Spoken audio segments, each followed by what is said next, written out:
तो students welcome back. आज की हमारी जो क्लास है, इस क्लास के अंदर हम बात करेंगे क्लास 11th के ज्योग्राफी की इंडिया वाली बुक के लेसन नंबर 5 की अध्याय नंबर 5 जो आपका प्राकृतिक वनस्पति है। इस चैप्टर के अंदर हम आप सभी के एग्जाम में कैसे क्वेश्चन बनते हैं उनको पढ़ेंगे और साथ ही साथ में इस चैप्टर से रिलेटेड जो कुछ भी डाउट हो वो आपके इसमें क्लियर हो जाएंगे। तो सारे ही तरह के क्वेश्चन होंगे जिसमें एमसीक्यू भी हो सकते हैं और शॉर्ट क्वेश्चन भी हो सकते हैं और लॉन्ग क्वेश्चन भी हो सकते हैं। सबसे पहला इस चैप्टर के नाम पे ही हम शुरुआत करते हैं। चैप्टर का नाम है प्राकृतिक वनस्पति। तो किसको कहेंगे प्राकृतिक वनस्पति? तो प्राकृतिक वनस्पति उन हम वनस्पतियों को या उन पेड़ पौधों को कहेंगे, उन पेड़ पौधों को कहेंगे जो स्वयं या फिर हम कहें अपने आप उग जाते हैं। या फिर हम ये भी कह सकते हैं कि भाई प्राकृतिक वनस्पति वह वनस्पति है जिन्हें उगाने में जिन्हें उगाने में मनुष्य की कोई भूमिका नहीं है। मनुष्य की भूमिका नहीं है भूमिका नहीं है। उसको उगाने में केवल और केवल किसका रूल है? वो है हमारी प्रकृति का। हालाँकि सभी पौधे प्रकृति के अकॉर्डिंग ही उगते हैं। जैसे अगर हम हमारे यहाँ पर बर्फ ही बर्फ पड़ेगी, तो प्रकृति उन जगहों पर पौधे जल्दी सर्वाइव नहीं कर पाएँगे, वहाँ पर पौधे जल्दी उग नहीं पाएँगे। प्रकृति का तो रोल है ही है, परंतु हम एक रूप ये भी देखते हैं कि कुछ पौधे ऐसे होते हैं जिन्हें मनुष्य अपनी आवश्यकताओं के लिए लगाता है, जिससे कृषि कार्य करता है। जैसे भोजन प्राप्त करने के लिए, व्यापार करने के लिए या अपनी अन्य ज़रूरतें पूरी करने के लिए मनुष्य जिन पौधों को उगाता है, उसे हम कृषि कह देते हैं। परंतु कुछ पौधे ऐसे होते हैं जो बिना उगाए या स्वयं अपने आप ही उग जाते हैं, उन्हें हम क्या बोलते हैं? प्राकृतिक वनस्पति कहते हैं। चलिए चैप्टर का डिटेल हम स्टार्ट करते हैं। इसमें कहता है क्या आप कभी पिकनिक के लिए जंगल में गए? तो इसके अधिकतर बच्चे उत्तर देंगे नहीं, क्योंकि जंगल तो हमारे आस-पास है ही नहीं। हम दिल्ली में या शहरों में रहते हैं और अगर जंगल होंगे भी हमारे आस-पास में, तो पिकनिक के लिए कौन जाता है? कहता है जंगल में कौन पिकनिक करने जाएगा? चलो ठीक है, आप वहाँ नहीं गए होंगे, लेकिन अवश्य ही आप ऐसे पार्कों में गए होंगे जो अपने आपके गाँव के आस-पास होंगे या शहरों के आस-पास होंगे और वहाँ पर आपने तरह-तरह के पेड़-पौधे ज़रूर देखे होंगे। जैसे गाँव में रहते होंगे तो आपने आम, अमरूद, नारियल ऐसे पेड़ देखे होंगे और अगर आप शहरों में रहते होंगे तो पार्क में तरह-तरह के जो थोड़े से सुंदर वृक्ष होते हैं, वो आपने ज़रूर देखे होंगे।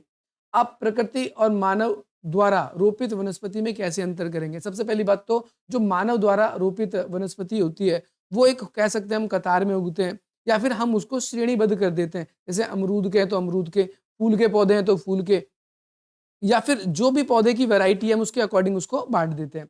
और वहीं प्राकृतिक वनस्पति में जो उगते हैं, वहाँ पर क्या है? वहाँ पर हो सकता है कोई कीकड़ भी उग जाए, हो सकता है वहाँ कोई फूल भी उग जाए, हो सकता है वहाँ पर कोई बड़ा आम, अमरूद ऐसा कोई वृक्ष भी उग जाए। तो ये बेसिकली कॉमन सा हम डिफरेंस करना चाहें तो कर सकते हैं। कहता है जो पौधे जंगल की प्रकृति या परिस्थिति में फलता-फूलता है, वह पेड़ अपने बगीचों में मानव देख-रेख में उगाया जा सकता है। अच्छा, अब कहता है कई पौधे ऐसे होते हैं जो हम अपने घर के आस-पास देखते हैं और वैसे ही कई पौधे ऐसे होते हैं जो हम देखते हैं कि जंगलों में भी होते हैं। जैसे फलदार वृक्ष होते हैं कई, वो हमें अपने घर के आस-पास भी दिखेंगे और जंगलों में भी दिखेंगे। परंतु जंगलों में बहुत से ऐसे पौधे होते हैं जो अपने घर के आस-पास बिल्कुल भी पसंद नहीं करेंगे, चाहे वो काँटे के हों, चाहे वो झाड़ी के हों। हम ऐसे पौधे या पेड़ हम बिल्कुल भी अपने घर के आस-पास नहीं चाहते। क्यों? क्योंकि वो एक सीक्वेंस से नहीं, वो जहाँ भी जिस भी दिशा में बढ़ सकते हैं, हो सकता है वो हमारे रास्ते को खराब करे, हो सकता है हमारे घर को खराब करे। इवन चाहे वो अंगूर की बेल की बात कर दें, कद्दू के पेड़ की बात कर दें, ऐसे हम वनस्पतियों की बात कर सकते हैं, जो हमें पसंद जल्दी नहीं आती। अब यहाँ पर ये इंपॉर्टेंट लाइन है, आप इसे निकाल के लिख लोगे, पेपर में भी आता है कि प्राकृतिक वनस्पति क्या है? तो प्राकृतिक वनस्पति से अभिप्राय उन पौधों समुदाय से है जो लंबे समय तक बिना किसी बाहरी हस्तक्षेप के उगाते हैं। बहुत इंपॉर्टेंट, यानी प्राकृतिक वनस्पति उन पौधों को उन श्रेणी में डालेंगे हम जो काफी लंबे समय तक क्या है, बाहर से किसी ने उसमें इंटरफेरेंस नहीं किया और वो अपने आप ही क्या हो रहे हैं, उग जा रहे हैं। कहता है इसमें और इसकी विभिन्न प्रजातियां वहां पाई जाती है, हो सकता है अलग अलग तरह की प्रजातियां भी पाई जाए और पाई जाने वाली मिट्टी व जलवायु की परिस्थिति में यथासंभव खुद को डाल लेते हैं। यहाँ पर ऐसे ही पौधे उगेंगे जो उस मिट्टी में उग सकते हैं, पहली बात। और दूसरी बात, जैसी जलवायु उनको चाहिए वैसी। अब हम उत्तर भारत में रहते हैं और हम सोचें कि यहाँ पर हम नारियल का पौधा लगा दें या नारियल का पेड़ लगा दें, तो बेशक से लगा देंगे, परंतु जिस तरीके से दक्षिण भारत में नारियल का पौधा या पेड़ जो है सर्वाइव करेगा, ठीक उस तरीके से उत्तर भारत में नहीं करेगा। जिस तरीके से राजस्थान या कटीले इलाकों में कैक्टस का पौधा सर्वाइव करेगा, ठीक उसी प्रकार से वो तटवर्ती इलाकों में सर्वाइव नहीं करेगा। तो पेड़ पौधों के उगने के लिए प्राकृतिक दशाएं भी ज़रूरी है और उन प्राकृतिक दशाओं में 2 चीज़ें ज़रूरी हैं। पहला मिट्टी, क्योंकि अलग-अलग जैसे कपास हम उगाते हैं तो कपास कहाँ उगेगा? तो बोलोगे काली मिट्टी पे उगेगा। दूसरा क्या है? जलवायु। मिट्टी के साथ-साथ जलवायु भी चाहिए। उसी तरह की हमें कंडीशन चाहिए, क्लाइमेट चाहिए जो पौधे को उगाने में क्या हो? सहायक हो। राइट? आगे कहता है कि भई भारत में विभिन्न प्रकार की प्राकृतिक वनस्पति पाई जाती है। ठीक है भई, क्योंकि हमको पता है, आपको पता होगा कि भारत जो है दुनिया का 7वां सबसे बड़ा देश है। आपने ये पढ़ रखा है फर्स्ट चैप्टर में। और भारत का जो क्षेत्रफल है वो बहुत बड़ा है। क्षेत्रफल बड़ा होने की वजह से भारत के अंदर अलग-अलग तरह के क्षेत्र हैं। जैसे कहीं पहाड़ी इलाका है, कहीं मैदानी इलाका है, कहीं पठारी इलाका है, कहीं तटवर्ती इलाका है और जिसकी वजह से हमारे यहाँ पर क्षेत्रों में विविधता है और उन क्षेत्रों की विविधता के साथ-साथ हमें जो हमारी प्राकृतिक वनस्पति है, उसमें भी विविधता पाई जाती है। कई ऐसे पौधे हैं जो कुछ खास क्षेत्रों में ही मिलेंगे आपको और वो कहीं और नहीं मिलेंगे। जैसे बहुत से पौधे ऐसे हैं जो हिमालय पर्वत में ही मिलेंगे। जैसे आपको सेब खाने हैं, तो वैसे सेब खाने तो आपको कहीं भी मिल जाएँगे। पूरे भारत में, परंतु उगेंगे कहाँ पर? तो बोलोगे पर्वतीय इलाके में या फिर जहाँ ठंडे इलाके हैं, केवल वहीं मिलेंगे। ठीक है? तो कहता है हिमालय पर्वत पर शीतोष्ण कटिबंधीय वनस्पति उगती है। इंपॉर्टेंट है, याद रखना है। आपको पेपर में एमसीक्यू में आ सकता है कि हिमालय में कौन-सी वनस्पति उगती है। दूसरा, पश्चिमी घाट तथा अंडमान निकोबार द्वीप समूह में उष्णकटिबंधीय वर्षावन पाए जाते हैं। ये भी इंपॉर्टेंट है, पेपर में एमसीक्यू में आ सकता है। तीसरा, डेल्टा, उस क्षेत्र में जहाँ उष्णकटिबंधीय वन और मैंग्रोव तथा राजस्थान के मरुस्थलीय व अर्ध मरुस्थलीय क्षेत्रों के विभिन्न प्रकार की झाड़ियां हैं, कैक्टस हैं, कांटेदार वनस्पति पाई जाती है। अब ये भी इंपॉर्टेंट है। अब देखो यहाँ पर भारत में कैसी-कैसी प्राकृतिक वनस्पति पाई जाती है, तो अब तक 3 इंपॉर्टेंट या मेजर वनस्पति हमने बात कर ली है, ठीक है? तो तीनों को अलग से आपको निकाल के रखना है। पेपर के लिए अब तक 4 क्वेश्चन मैंने बता दिए जो कन्फर्म अगर स्पेस से बन सकते हैं तो वो बन सकते हैं। पहला मैंने आपको बताया प्राकृतिक वनस्पति क्या है? दूसरा मैंने भारत में अलग-अलग प्रकार की जो प्राकृतिक वनस्पति उनके क्षेत्रों के अकॉर्डिंग बताए हैं। देखो, अब मैंने एक बात फिर भी रिपीट कर रहा हूँ, मैं पहले भी मैंने रिपीट करी थी कि प्राकृतिक वनस्पति कहाँ पर कैसे उगेगी, ये 2 चीज़ों पे सबसे ज़्यादा डिपेंड करती है। पहला वहाँ की मिट्टी पर और दूसरा वहाँ की जलवायु पर।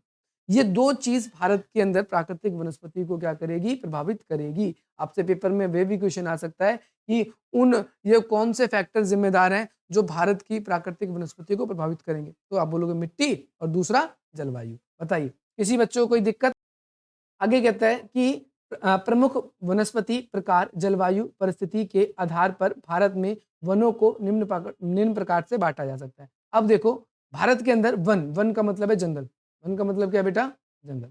हम क्या कर रहे हैं? जंगलों को बाँट रहे हैं और जंगलों को कैसे बाँट सकते हैं? तो इसमें यहाँ पर बताया गया है, कई तरीके से बाँटा जा सकता है। जैसे सबसे पहला, अभी पेपर में टाइप है, डायरेक्टली इस पे क्वेश्चन आता है, भारत में वनों के प्रकार बताइए या वन कितने प्रकार के होते हैं? ऐसे क्वेश्चन बन सकता है। डायरेक्ट क्वेश्चन है, तो ये भी इंपॉर्टेंट क्वेश्चन है और ये लॉन्ग क्वेश्चन में से आया, ऐसा नहीं कि शॉर्ट क्वेश्चन, ये लॉन्ग क्वेश्चन में ही आएगा तो।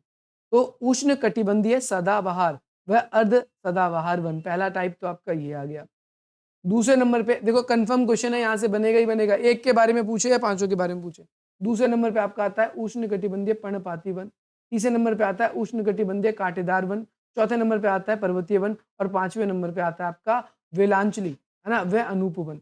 अब ये इंपॉर्टेंट है बहुत ज्यादा। अब एक-एक करके ये जो वन के प्रकार बताए गए, इनके बारे में डिटेल से यहाँ पर बताया गया। अब यहाँ पर से मैं आपको बताऊँ, आपको इसमें क्या करना है, आपको टेबल बनानी है इसके लिए। आपको टेबल बनानी है, इसको याद करने का तरीका बता रहा हूँ, रटना नहीं पड़ेगा। अब इसमें आपको क्या करना है, जैसे यहाँ पर लिख दिया आपने वनों के प्रकार, ठीक है? अब वनों के प्रकार में जैसे सबसे फर्स्ट वाला हमारा कौन-सा था?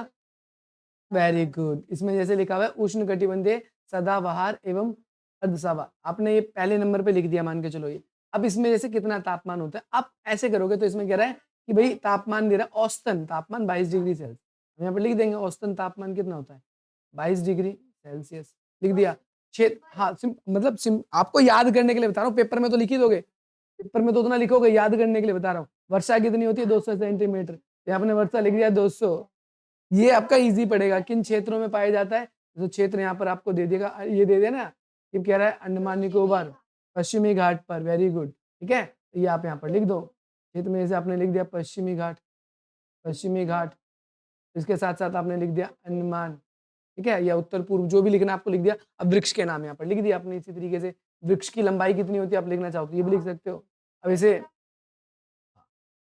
सदाबहार तभी तो नाम है बेटा इसका। अब इसमें प्रजातियों रोजवुड, मोगनी, है ना? ये भी नहीं, ये नाम लिख दो इसमें, वृक्ष में नाम, है ना? रोजवुड, रोजवुड, एनी, महोगनी, ठीक है? और इसके बाद एक नाम और था ना, एबनी, ठीक है? तो ये नाम आप इसमें लिख दिया आपने। बताओ, अब बताओ ये कितना आसान हो गया आप लोगों के लिए उससे, हो गया कि नहीं हो गया? अब दूसरे नंबर पे आपने हाँ, तो अब आपको याद रहेगा कि भई हाँ, जिसमें लिख देंगे कि लगभग औसतन 22 डिग्री तापमान होता है, इसके प्रमुख पेड़ के नाम है, ये प्रमुख क्षेत्रों में पाए जाते हैं, इतने तक वर्षा होती है, ठीक है? तो ये आप ले लिख लिए ईज़ी हो जाएगा। तो ये सभी में आपको करना है, ये सभी के लिए करना है, ठीक है? तो यहाँ पर पेड़ों के नाम देख लिया आपने, औसतन वर्षा कितनी होती है, ठीक है भई? सपोर्टिंग मटेरियल में टेबल शायद बनी है कि नहीं बनी, आई डोंट नो, बट आप ऐसे ही याद करना, आपके एग्ज़ाम में आप लोगों के लिए बहुत अच्छा होगा। अब यहाँ से पेपर में क्वेश्चन और भी आता है, मैप में आता है। क्वेश्चन जैसे आपके मैप में आता है, जैसे ये आपको रीजन दे रहा है, ये डॉट, डॉट, डॉट वाला पहला रीजन, तो ये पाप यहाँ पर पर्वतीय वन है, यहाँ पर भी पर्वतीय वन है, ठीक है? इसके बाद में वेलांचली व अनुपवन जहाँ डार्क डार्क पार्ट है, तो डार्क पार्ट कहाँ पर है? एक तो यहाँ डार्क पार्ट है, डार्क पार्ट कहाँ पर है? एक यहाँ डार्क पार्ट है, एक यहाँ पर है। हाँ, तो यहाँ पर वेलांचली व अनुपवन है, ठीक है? इसके बाद में कहता है उष्णकटिबंधीय कांटेदार वन। कांटेदार वन में क्या है? बिल्कुल व्हाइट सा आपको जो दिख रहा है, तो ये मेरे को दिख रहा है, ये, ठीक है? बेटा वो दूसरा देश है, उसको नहीं देखना हमको ये रीज़न बोल सकते हैं हम, ये रीज़न है इसका उष्णकटिबंधीय कांटेदार वन का। अलग-अलग पेन आपको मैं दिखा दे रहा हूँ, तो आप लोग इसको अच्छी तरीके से समझ लेना। अगला कहता है कि उष्णकटिबंधीय पर्णपाती वन, तो ये वाला है वो रीज़न, ये वाला रीज़न। और लास्ट वाला आपका उष्णकटिबंधीय सदाहरित वन है। लास्ट वाले में ये येलो कलर से कर देते हैं, ये वाला। ये तो आपको डायरेक्टली दिख रहा है ये वाला और ये वाला रीज़न। देखिए यहाँ पर ये वाला रीज़न, ठीक है? तो ये आ जाएगा। अच्छा ये वाला रीज़न जो था ना उष्णकटिबंधीय कांटेदार वन, ये कांटेदार वन में ये भी आ जाएगा राजस्थान वाला इलाका, ये वाला रीज़न, ठीक है? ये वाला इसमें भी आ जाएगा। तो ये मैप का है, आपको याद रखना स्टेट आ जाते हैं इसमें मोस्टली, आप उसमें क्या कर स्टेट आ जाएँगे या तटवर्ती इलाकों के बारे में पूछ लेगा, ठीक है? ये वन ये किस वन में पाया जाता है? अगर आ जाए तो भई, वैसे तो नहीं आएगा बट आ जाए तो किस्मत खराब हो तो कुछ भी हो सकता है, ठीक है? अच्छा हाँ, वेरी गुड। अब यहाँ पर देखो क्या है, अब यहाँ पर 1-2 चीज़ें और आप लोगों के लिए इम्पोर्टेंट है। देखो अभी हम एक ही चीज़ के बारे में बात कर रहे थे, किसके बारे में? उष्णकटिबंधीय सदा जो है बहार व अर्ध सदाबहार वन। अभी हम इसके बारे में चर्चा कर रहे थे बच्चे। तो इसके बारे में चर्चा करते-करते आप लोगों के लिए कुछ थोड़ा-सा एक तो मैप का रीज़न भी आपने देख लिया सारे के सारे रीज़न। अब इसके अलावा कुछ नीचे यहाँ पर है। कहता है अर्ध सदाबहार वन, इसके बारे में भी था। वहाँ पर पहले क्या था? उष्णकटिबंधीय सदाबहार वन। अब ये अर्ध सदाबहार वन के बारे में है बेटा। थोड़ा-सा ये भी ध्यान रखना। दोनों अलग-अलग नहीं है, बट थोड़ा बहुत पौधों का अंतर है। जैसे फॉर एग्ज़ाम्पल देखो क्या है कि कहता है कि इन क्षेत्रों में अपेक्षाकृत कम वर्षा वाले भाग पाए जाते हैं। जहाँ पर सदा हरित है या सदाबहार है, वहाँ ज़्यादा वर्षा है, वहाँ 200 सेंटीमीटर से भी अधिक वर्षा है। लेकिन यहाँ पर उसे अपेक्षाकृत थोड़ी-सी कम है। दूसरी बात, ये वन सदाबहार वन और अर्ध पर्णपाती वनों के मिश्रण है। यानी यहाँ पर हम कुछ पौधे ऐसे दिखेंगे आपको जो हमेशा हरे-भरे भी हैं और कुछ ऐसे दिखेंगे जो नहीं भी है। अब यहाँ पर मतलब हमेशा हरे आपको नहीं भी दिख रहे, ऐसा भी है। कभी-कभी कोई-कोई पौधे उसमें ऐसे भी होंगे, 10 में से जैसे 3 पौधे हो गए ऐसे भी दिखेंगे, जो हरे हैं ही नहीं, जो हरे है ही नहीं। ठीक है? अब कहता है अंग्रेज भारत में वनों को अधिक महत्वता को समझते थे। अंग्रेज भारत के अंदर जब आए थे, तो उन्होंने वनों को बहुत इम्पोर्टेंट दिया। वो कई रीज़न से दिया। वो वनों को कहते थे कि इन वनों से जो प्राकृतिक संसाधन मिल रहे हैं, उन्हें इकट्ठा करके बेच दो, पैसे कमा लो। लकड़ियाँ हैं, उसे काट हाँ, उसे काटो, जैसे ट्रेन वे रेल है जो है ना या फर्नीचर हो गया, जो भी चीज़ों का डेवलपमेंट कर सकते थे उन्होंने इस रूप में देखा। इसीलिए उन्होंने इनका बड़े पैमाने पर दोहन करना शुरू कर दिया। इन वनों की संरचना धीरे-धीरे बदलती चली गई और आपको पता है आगे जैसे गढ़वाल ये उत्तराखंड का इलाका, ठीक है? कुमाऊँ ये भी पर्वतीय इलाका है। में पाए जाने वाले ओक के स्थान पर चीड़ के पेड़ उगाए गए। अब देखो ये चीड़ का पेड़ है। चीड़ हो गया, साल हो गया, इनकी लकड़ियाँ बहुत मजबूत होती है, मैं आपको बता दूँ। है ना? जो रेल की पटरियाँ बिछाने के लिए तो यहाँ पर ये जैसे चीड़ के पेड़ उगाए, जो रेल की पटरी बिछाने में बहुत ज़्यादा आवश्यक थे। चाय, कॉफ़ी, रबड़, बागान आदि लगाने में भी वनों को साफ़ किया गया। आपको पता है चाय, हालाँकि इससे कुछ नहीं होना। हम रोज़ सुबह-सुबह भारत में करोड़ों लोग तो चाय पीते होंगे और उस चाय से ना तो हमारी भूख मिटती, ना हमें कोई शरीर में फ़ायदा मिलता। लेकिन अंग्रेज़ों ने ये पौधे केवल स्वाद की वजह से लोगों ने इसको उगाया। आज के ज़माने में हमारे घर में कोई रिश्तेदार आए, चाय, सर में दर्द हो रहा है तो चाय, ठंड लग रही है तो चाय, ठीक है? हाँ, ठीक है? चाय। अब इसके साथ-साथ क्या होता है कि लकड़ी जो है ऊष्मारोधक भी होती है। आपको पता है लकड़ी ऊष्मारोधक का मतलब क्या है? इससे जो करंट है वो फ्लो नहीं होता। ऊष्मारोधक एक ये है, इसका मतलब ये है, इसलिए अंग्रेज़ों ने इसका प्रयोग जो है इमारतों को निर्माण करने में भी यूज़ किया। आज के ज़माने में दिल्ली में बहुत सारे इवन मैं आपको पता है मैं जब अपना ग्रेजुएशन का कॉलेज का एग्ज़ाम दे रहा था, तो जिस बिल्डिंग में मैं एग्ज़ाम दे रहा था, उस बिल्डिंग में एक ईंट का इस्तेमाल नहीं किया गया। पूरा लकड़ी का पूरा कॉलेज बना हुआ था और हम एग्ज़ामिनेशन हॉल में एग्ज़ाम दे रहे हैं और ठीक बगल में हमारी बिल्डिंग के सामने ईंटें, चद्दर, दीवार वाली वो पूरी छत गिर गई बगल वाली। उसी समय तो यहाँ पर आप देख सकते हो कि यहाँ पर कुछ पौधे हैं जिसमें आप देखो अब आपको एक बात तो पता चल गई अर्ध सदाबहार वन में हम इसमें चाय, कॉफ़ी, रबड़ भी डाल सकते हैं और जो चीड़ का वृक्ष है इसको भी हम इसके अंदर डाल सकते हैं। ठीक है? अब एक बात ये भी याद रख सकते हो आप भई जो चीड़ का जो पेड़ है उसको क्यों उगाया जाता है? रेल की पटरी के नीचे जो फट्टा सा लगता है उसके इस्तेमाल करने के लिए। हाँ। अब अगला कहता है उष्णकटिबंधीय पर्णपाती वन। अब ये पर्णपाती वन क्या है? भारतवर्ष में ये वन बहुत अधिक मात्रा में पाए जाते हैं। इन्हें मानसूनी वन भी कहा जाता है, इम्पोर्टेंट है। अब एमसीक्यू में आ सकता है मानसूनी वन किसे कहा जाता है? ठीक है? आ सकता है। ये उन क्षेत्रों में पाए जाते हैं जहाँ पर वर्षा 70 से 200 सेंटीमीटर के बीच में होती है। याद रखना है। जहाँ उपलब्धता के आधार पर इन वन को आर्द्र और शुष्क पर्णपाती वन में विभाजित किया जाता है। अब ये इम्पोर्टेंट चीज़ है। अब ये यहाँ पर इम्पोर्टेंट चीज़ आपके लिए क्या है? हाँ, अब ये तो कर ही लेना भई सारे के सारे। अब यहाँ पर देखो क्या कहता है कि जो ये उष्णकटिबंधीय वन है आपके, उष्णकटिबंधीय वन है, इनको क्या किया जा सकता है 2 पार्ट्स में डिवाइड किया जा सकता है। एक शुष्क है और दूसरा आपका आर्द्र है। ठीक है? इन 2 क्षेत्रों में हम इसको क्या करते हैं बेटा विभाजित करते हैं। ठीक है? हैं? आर्द्र पर्णपाती उन क्षेत्रों में पाए जाते हैं जहाँ पर वर्षा 100 से 200 सेंटीमीटर तक होती है। यानी क्या कहोगे आर्द्र कौन से होंगे? ज आर्द्र जहाँ पर आर्द्र वो होगा जहाँ पर 100 से 200 सेंटीमीटर तक वर्षा होगी वर्षा होगी। और आप सीधी सिंपल सी बात है और इनमें कौन-कौन से जैसे वृक्ष होंगे? ये वन उत्तर-पूर्व राज्य में उत्तर-पूर्व राज्य कौन से? जैसे उत्तर-पूर्व के राज्य कौन से? जम्मू एंड कश्मीर हो गया, ऐसे-ऐसे करके आते हैं में ऐसे। यहाँ से श्रीलंका कह रहा हूँ, ये आपका सिक्किम वगैरह का जो रीजन होता है ना यहाँ का रीजन देखो, जो नॉर्थ ईस्ट का रीजन है ऐसे करके, ऐसे करके, ऐसे करके, ऐसे करके, ऐसे करके, ऐसे करके। हाँ, 7 बहनें। तो यहाँ पर थोड़े से आएँगे या हिमालय का रीजन जो है, तो यहाँ का हिमालय का रीजन है, यहाँ पर। यहाँ पर कौन-कौन से? सागवान, साल, शीशम। मुख्य वृक्ष कौन-कौन से इसमें से इम्पोर्टेंट है? मुख्य वृक्ष कौन से हैं ये इम्पोर्टेंट है तो सागवान, साल, शीशम, है ना? हुर्रा, महुआ, आंवला, सेमल, कुसुम, चंदन आदि की वृक्ष पाए जाते हैं। याद रखना है। इसके बाद कहता है शुष्क पर्णपाती वन देश के उन भागों में जहाँ पर 70 से 100 सेंटीमीटर तक वर्षा तो 70 से 100 सेंटीमीटर तक वर्षा होगी। जब 100 से ज़्यादा होगा तो वो आर्द्र इलाका हो जाएगा, ठीक है भई?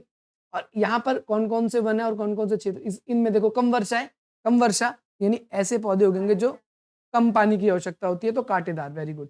कहता है इन वन में प्रायद्वीप में अधिक वर्षा होने वाले भाग और उत्तर प्रदेश, बिहार के मैदानी भागों में पाए जाते हैं या अधिकतर जो है अधिक वर्षा वाले प्रायद्वीप पठार और उत्तर भारत में मैदानी वन पार्कनुमा भूदृश्य बनाते हैं जो कि सागवान और अन्य पेड़ों के बीच हरी-भरी घास होती है। शुष्क ऋतु में शुरू से ही इन पेड़ों पर पत्ते झड़ जाते हैं और घास के मैदान पर जो है गिर जाते हैं। कहता है कि ये 2 क्षेत्रों से मिलकर बना है शुष्क में जो पौधे पाए जाएँगे। एक कहता है प्रायद्वीप प्रायद्वीप और दूसरे नंबर पे आप सभी के कौन से आ जाएँगे मैदानी इलाके।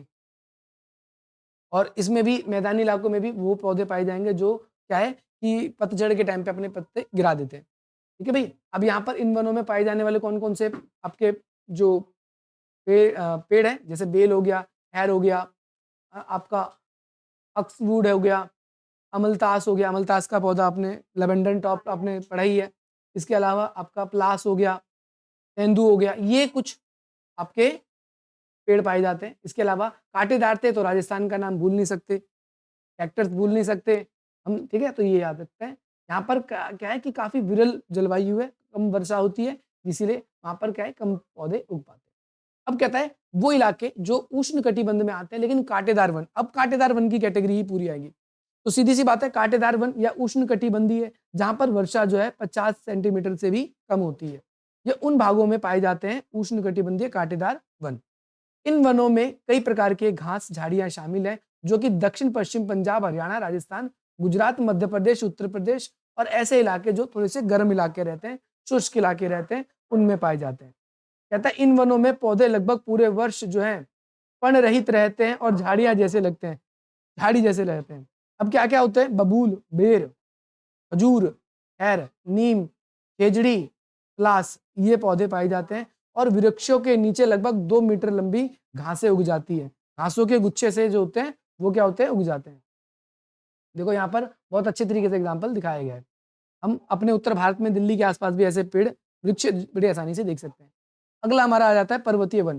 पर्वतीय वन कहता है पर्वतीय वन जो है ऊंचाई क्षेत्रों में तापमान घटने के साथ, वेरी गुड, एक कहता है ऊंचाई बढ़ने के साथ और तापमान घटने के कारण वनस्पति में काफी बदलाव आ जाता है और यही रीजन है कि जो पर्वतीय इलाकों में पाए जाते हैं वो थोड़े से शंकुधारी वन या फिर उस तरीके के पाए जाते हैं जिनकी लंबाई तो ज्यादा होती है परंतु मोटाई कम होती है। कहता है इन वनों को 2 भागों में बाँटा जा सकता है, एक उत्तरी पर्वतीय वन, दूसरा दक्षिण पर्वतीय वन। देखो पर्वत सीधी-सी बात है जो पहाड़ों पे वन पाए जाते हैं, वो पर्वतीय वन है। 2 भारत में 2 भागों में बाँटा जाता है भारत को, एक उत्तर भारत, एक दक्षिण भारत, ऐसे ही उत्तर पर्वतीय वन और दक्षिण पर्वतीय वन। आगे कहता है ऊंचाई बढ़ने के साथ-साथ हिमालय पर्वत श्रृंखला में उष्णकटिबंधों से टुंडा में पाए जाने वाले प्राकृतिक वनस्पति, देखो जो टुंडा प्रदेश वो है जो ज़्यादा ठंडे प्रदेश होते हैं, ध्यान रखना है। ठीक है? ठंडे प्रदेश हैं, जहाँ पर बर्फ रहते हैं ज़्यादातर टाइम पे, या फिर बहुत शीत लहरें चलती हैं। तो ये ज़्यादातर कहाँ की है? ये उत्तर भारत की है। उत्तर भारत की बात हो रही है यहाँ पर। हिमालय के गिरिपद, गिरिपद क्या है? जैसे हिमालय पर्वत है, उसके जो किनारे, ऊँचाई पे तो पौधे उग ही नहीं सकते हिमालय के, क्यों? क्योंकि यहाँ पर बर्फ रहता है हमेशा। तो गिरिपद का मतलब है जो नीचे-नीचे इलाके हैं। तो कहता है हिमालय के गिरिपद पर पर्णपाती वन पाए जाते हैं और इसके बाद में 1000 से 2000 मीटर की ऊँचाई पर अर्ध शीतोष्ण कटिबंध वन पाए जाते हैं और उत्तर पूर्व भारत की उत्तरी पहाड़ी श्रृंखला और पश्चिमी बंगाल और उत्तरांचल पहाड़ी के इलाके में चौड़े पत्ते जो ओक और आपका चेस्टनट जैसे सदाबहार वन पाए जाते हैं। ये इंपॉर्टेंट है, पेपर में आया हुआ क्वेश्चन। देखो पेपर में क्वेश्चन क्या आया हुआ है? पेपर में क्वेश्चन ये आया हुआ है कि जैसे जो ओक के वृक्ष हैं वो कहाँ पाए जाते हैं? तो याद रखना आप सभी को, एक तो पश्चिम बंगाल और उत्तरांचल की पहाड़ी में। ये दोनों जगह। ये बेसिकली पश्चिम बंगाल और उत्तरांचल की पहाड़ी का मतलब ये है कि जो नेपाल से आसपास का इलाका है ना, वहाँ के इलाकों में। इन क्षेत्रों में लगभग 1500 से आपका 1750 मीटर की ऊँचाई के व्यापक महत्व वाले चीड़ के वन पाए जाते हैं। और ये हाँ, चीड़ के वृक्ष बहुत ज़्यादा हैं। चीड़ के, साल के इस जगह पर पाए जाते हैं। इसके बाद में कहता है हिमालय के पश्चिमी भाग में बहुमूल्य वृक्ष प्रजाति जो है आपका देवदार के वन पाए जाते हैं, जो कि देवदार की लकड़ी बहुत ज़्यादा मजबूत होती है। अब ये भी इम्पोर्टेंट है, किसकी लकड़ी मजबूत होती है? देवदार की। और इस वजह से मजबूत लकड़ी होने की वजह से देवदार नाम है लकड़ी का, क्योंकि इमारती लकड़ी की तरह हम इसको यूज़ करते हैं। इनका बेसिकली फर्नीचर, है ना? इसके फर्नीचर वगैरह बनाने के लिए भी काम आता है। इसी तरह एक होता है पौधा जिसे बोलते हैं चिनार, हाँ, और आपका वालन लकड़ी कश्मीरी हस्तशिल्प के आकार की होती है। ये अब यहाँ पर बहुत ज़्यादा पाई जाती है। ठीक है भाई? तो ये भी मजबूत पौधे का नाम है, ध्यान रखना। एक तो वालन, चिनार, चिर, ओक और आपका देवदार, ये कुछ पौधे हैं जो फर्नीचर वगैरह के लिए बहुत ज़्यादा इस्तेमाल होते हैं। लेकिन हम लोगों को तो एक ही लकड़ी पता है, हम बोल देते हैं सागवान की लकड़ी का है ना फर्नीचर, सभी लोग यही बोलेंगे। सभी कहीं पे भी जाएंगे ना, दुकानदार भी यही नाम बोलेगा, सागवान की लकड़ी का है या शीशम की लकड़ी का नाम लेगा। इन लकड़ियों का नाम नहीं लेगा, क्यों? क्योंकि लोगों को पता ही नहीं होता इनके बारे में, लेकिन एक्चुअल में ये सबसे ज्यादा ब्लू पाइन, ब्लू पाइन यानी आपका स्वीप्स, है ना, ये वो है जो आपका 2225 से 3000 मीटर की ऊंचाई तक पाए जाते हैं। ऊंचाई के स्थान पर ही शीतोष्ण कटिबंध के घास भी उगाते हैं। हाँ, एल्पाइन वन, चरगाहा पाए जाते हैं जो 3000 से 4000 मीटर की ऊंचाई पे। इसके बाद कहता है सिल्वर फर, आपका जूनिपर, पाइन, वर्च और आपका रोडोड्रेगन वृक्ष मिलते हैं। ये वृक्षों के ही नाम है। इसके अलावा यहाँ पर ऋतु प्रवास होता है। ऋतु प्रवास का मतलब क्या है? जब बर्फ पड़ती है ना, तो पर्वतीय इलाके से जो आपके पशु चारक होते हैं, वो क्या करते हैं, उन स्थानों को छोड़ देते हैं और फिर नए स्थानों पर आ जाते हैं। यहाँ पर जैसे गुज्जर, बकरवाल, गद्दी, भूटिया, ये लोग हैं, घुमक्कड़ लोग होते हैं। ये बेसिकली जब सर्दी होती है तो पर्वतीय इलाकों को छोड़कर मैदानी इलाकों में आ जाते हैं, और जब गर्मी होती है तो मैदानी इलाकों को छोड़कर ये पर्वतीय इलाकों में चले जाते हैं। ये अधिकतर ऋतु प्रवास करते हैं। ऋतु प्रवास यानी मौसम के अनुसार अपने स्थान को छोड़ते हैं, क्योंकि ये पशुओं के ऊपर ही निर्भर है। कुछ लोग होते हैं जैसे खेती करते हैं, कुछ लोग खेती करते हैं, तो जो खेती करने वाले हैं वो गर्मियों में क्या करेंगे, सब्जियां बोएंगे, या वैसी ककड़ी, खीरा, कद्दू। जैसी सर्दी आएगी तो वैसे ही गेहूं बो दिया, बरसात आएगी तो धान बो दिया। कुछ इस तरीके की चीजें वो क्या करते हैं, बो देते। तो वो अपने लैंड को छोड़ के, जमीन को छोड़ के नहीं जाते, वो उससे कुछ ना कुछ प्रोड्यूस करते हैं और वहीं रहते हैं। अब जो ये पशुपालक होते हैं, ये खुद तो सरवाइव कर ले, लेकिन इनके जानवर के लिए कैसे करेंगे, इसकी वजह से इन्हें छोड़कर वो जगह जाना होता है। कहते हैं दक्षिण में कुछ ऐसे पौधे, कहते हैं दक्षिण में कुछ वन है, और वहां पर कौन कौन से पौधे या पेड़ पाए जाते हैं। कहते हैं दक्षिण पर्वतीय वन मुख्य प्रायद्वीप के 3 भागों से मिलते हैं। एक पश्चिमी घाट, अभी इंपॉर्टेंट है, पेपर में 3 नंबर का क्वेश्चन आएगा कि दक्षिणी पर्वतीय वन जो है वो किन 3 भागों में बांटा जाता है। पहला पश्चिमी घाट, दूसरा आपका विंध्याचल, और तीसरा नीलगिरी पर्वत। हाँ, ये श्रृंखलाएं उष्ण कटिबंध में पड़ती है। इनके समुद्र तल से ऊंचाई लगभग कितनी है, 1500 मीटर की है। इसीलिए जो है यहाँ 1500 मीटर की ऊंचाई है, और इसीलिए यहाँ ऊंचाई वाले क्षेत्र में शीतोष्ण कटिबंधीय, निचले में आपका उपोष्ण कटिबंधीय वन पाए जाते हैं। केरल, तमिलनाडु और कर्नाटक के जो प्रांत है वो पश्चिमी घाट में आते हैं। ये इंपॉर्टेंट है, पश्चिमी घाट में कौन कौन आएंगे, केरल, तमिलनाडु और एक क्या है, कर्नाटक। नीलगिरी, अन्नामलाई और आपका पलानी पहाड़ में पाए जाने वाले शीतोष्ण कटिबंधीय वन है, जो आपका 16 नाम से भी जानते हैं। ये भी इंपॉर्टेंट है, पेपर में आ सकता है एमसीक्यू में। और इन वनों में पाए जाने वाले जो वृक्ष हैं वो कौन कौन से, आपका क्या कहते हैं, मग्नोलिया, लैरिल, सिनकोना। सिनकोना देखो मलेरिया की दवाई बनाई जाती है इससे। आपका वेटल, ये सब वन जो है यहाँ पर पाए जाते हैं। इसके अलावा सतपुड़ा, मैकाल की श्रेणी में भी कुछ वन पाए जाते हैं। बाकी हम कल की क्लास में या आगे की क्लास में इसको डिस्कस करेंगे आगे।